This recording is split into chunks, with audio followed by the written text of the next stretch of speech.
Arsenal 2, Newcastle 1. Oh my God.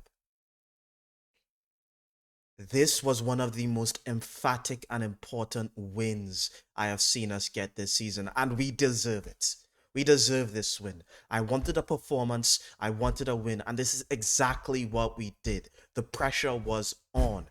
In my preview video, I said I wanted a performance and a win. I said even if it was a scrappy win, I wanted a win.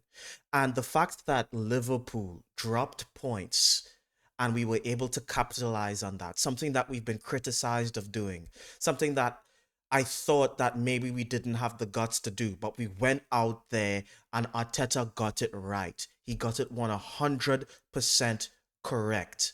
He was brave and we played scintillating football. Oh, it's just this is what champions are made of.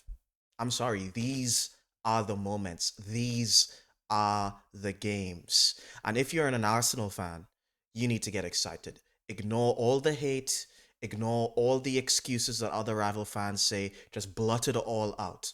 We deserve to win. You know, watching that game that we deserve to win.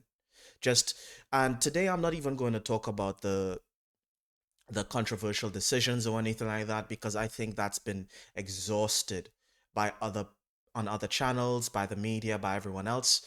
And to be honest with you, it's not for me personally, it's not really that important to talk about because from what I saw on the pitch, we deserve to we deserve to get that win and it showed like mentally as a club how we are leveling up and we have come here to challenge and win this Premier League.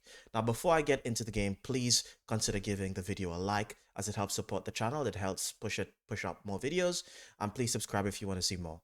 Now, getting into that game, seeing that lineup, seeing finally we finally get to see Eze in that midfield starting a game.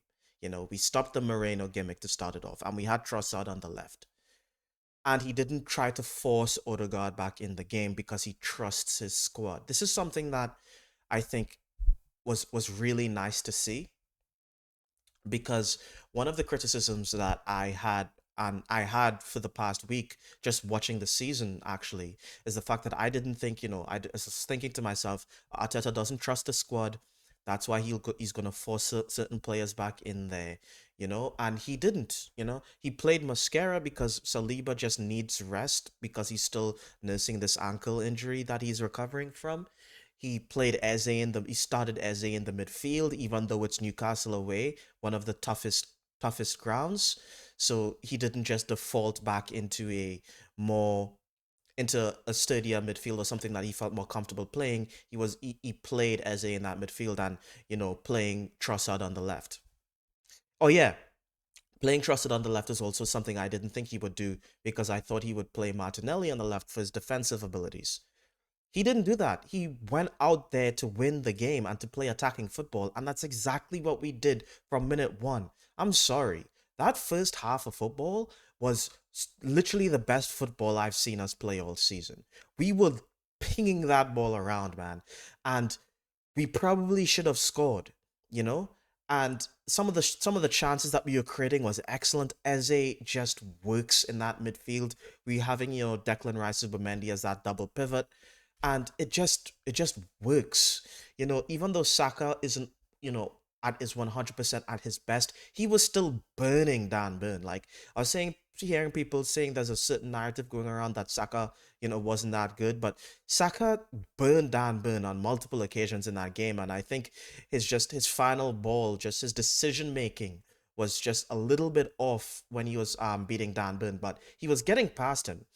Sometimes he was shooting but when he should have scored, and sometimes he would not kind of do not get the ball into areas where it should be to for a clean hit, but that's just gonna come.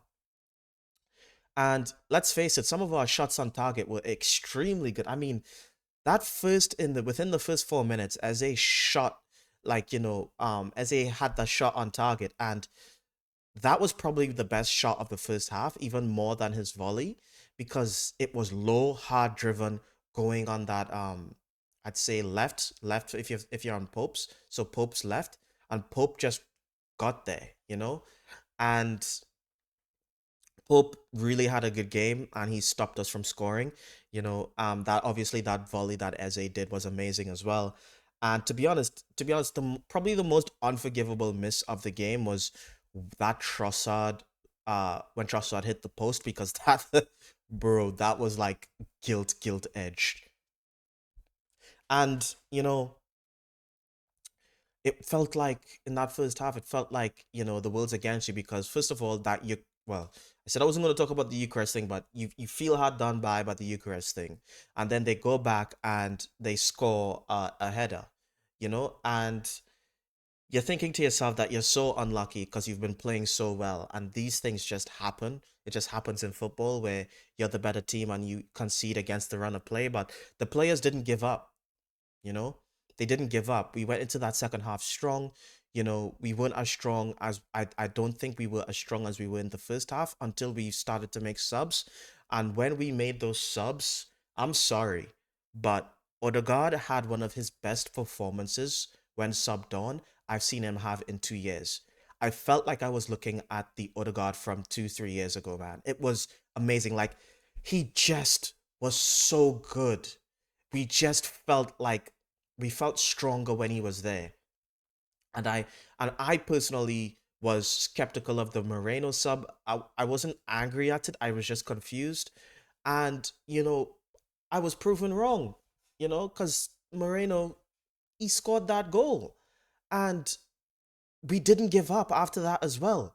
Like, first, like the mentality, like everything just changed this game. It's like everything I was criticizing, we just solved that problem because, you know, we played the attacking football from minute one, even though it's against Newcastle at St James's Park.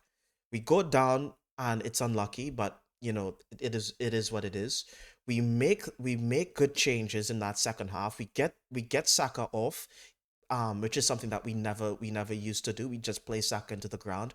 We get Saka off, you know, and we get in Odegaard, we get in Moreno, we score that goal, and you're thinking, man, Liverpool dropped points. You got a point you score that equalizer. A lot of teams would just be like, okay, we're happy with the point, but Arteta wasn't happy with the point.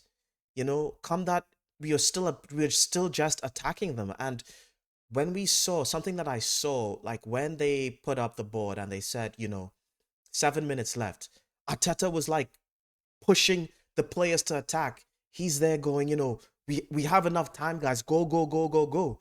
And because of that, attacking mentality, we're not happy with the draw. We want to win this game.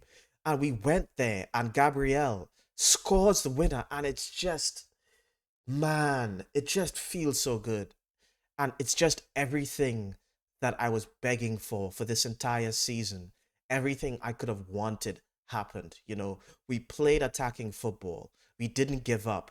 We didn't settle. We went for the win. We capitalized on Liverpool dropping points because that's something that, you know, we were criticized for last season, and rightfully so. When Liverpool dropped points, we dropped points. And it's because we felt like we didn't have that killer instinct to capitalize on them and really go for it. And we did. And you know what I'm saying? And if we continue playing like this, man, like, I'm sorry. Like, that league title will be ours if we continue playing like this because Liverpool are not unstoppable. Sorry, one injury to their back line and they're finished. You know what I'm saying? And we've had injuries this season already, and we've just dealt with them like nothing. Like, we just dealt with them. You know, Saliba got injured, we just dealt with it. Odegaard has been injured, dealt with it. Havertz been injured all season, we're dealing with it. You know, and yeah, it's just we're using the squad depth that we currently have, and it's amazing to see he's using Trossard and Martinelli in the right ways. Bringing on Martinelli as a sub. It's exciting stuff, and I believe this game has made me feel like yes, we have turned a corner here, and I just want to keep pushing the ante, keep going, just keep going. It works. Believe. Go for the wins. Because we can, if we continue doing like this, I'm playing like this, and we can continue winning games, we can put some daylight between us and the rest. Because this league is for the taking. This is we're not playing, that trouble winning City side. We're not playing those old Liverpool sides. The teams have weaknesses. Chelsea, they're crap. They're not in a title race. Tottenham's Tottenham. They're never gonna win a league. We got this, and yeah, it's really exciting stuff. It just makes me feel so happy. I've had the best day, living in Australia. I watched the game. I stayed up to watch the game. I had to like a The game was at like 1:30 a.m. here. I went back to bed after that, and I just had a great day because it's just winning this game put me in such a good mood.